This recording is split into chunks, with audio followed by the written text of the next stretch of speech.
now, more than 6 billion emojis are used every day.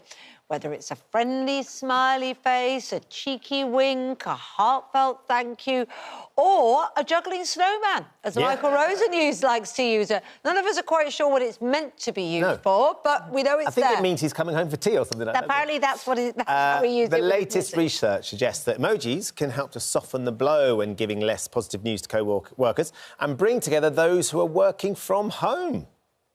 So, should emojis be used to deliver bad news at work?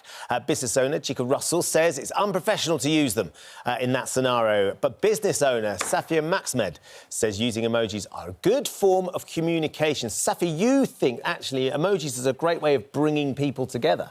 Absolutely. I think it's such a good communication tool that people can actually sit down and come together just because you've communicated your emotion correctly. OK, so how would you use it? Let's say you're an employer and you need to reprimand somebody for something. How would you use an emoji in that to make it work better? How can you use an emoji to reprimand someone? Emojis are supposed to be a fun, happy thing, and let's not forget that they are completely open to misinterpretation. Not necessarily, not all the time. You can't deliver bad news and say, here, take a happy smile, just to... No, it's, that's not what I'm saying at all. I'm saying it can be used as a feeling, a expression. Expression and to also, who, though? What does it mean? No, but there are about a million. I mean, there's so many emojis. That's why you have to use it so hold on a second. appropriately. So go back to Kate's question. How would you reprimand somebody and use an emoji that felt appropriate? For me, pretty much, first and foremost, I will feel like it's a heartbreaking thing to do. So you feel it, you see? But how you feel it is not how somebody else receives it. That's the key thing. This is it. Language. This is why you have to mix. You don't have to just use an emoji. You can use the text, but also communicate using that emoji that, yes, this is really quite not OK, so I feel for you, but using that emoji, communicate to people. OK, so why don't you like emojis then? Why would that not work for you? Emojis it's completely unprofessional to use an emoji when you're delivering bad news. It's a slippery slope. I disagree. It's a slippery slope, whatever next, if you start using emojis. And also, it's completely open to misinterpretation. It's unprofessional. But this university research, though, Chica, this university research from Charleston University suggests that actually the emojis help soften that negative information. It can bring work colleagues together. So maybe if you start trying to use it, find a way of doing it, it actually softens the blow. But this is the thing. So if you're delivering bad news, first of all, to use an emoji means you're delivering via email or via a WhatsApp message, worse.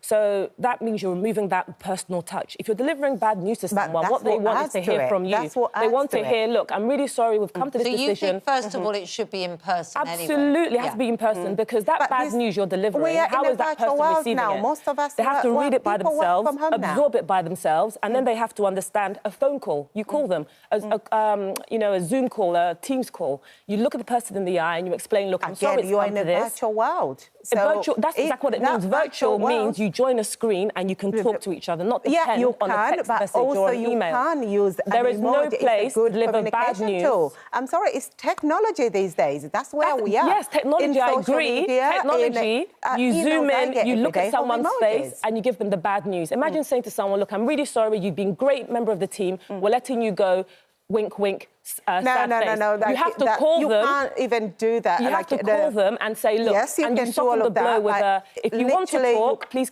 come in, let's meet next Tuesday. HR's there for you. We can chat this through and offer you support. You do have to be careful because you can get it wrong at times. Julie says, I sent my new neighbour a message without wearing my glasses and I sent the emoji with the middle finger symbol. She replied asking if I'd upset her.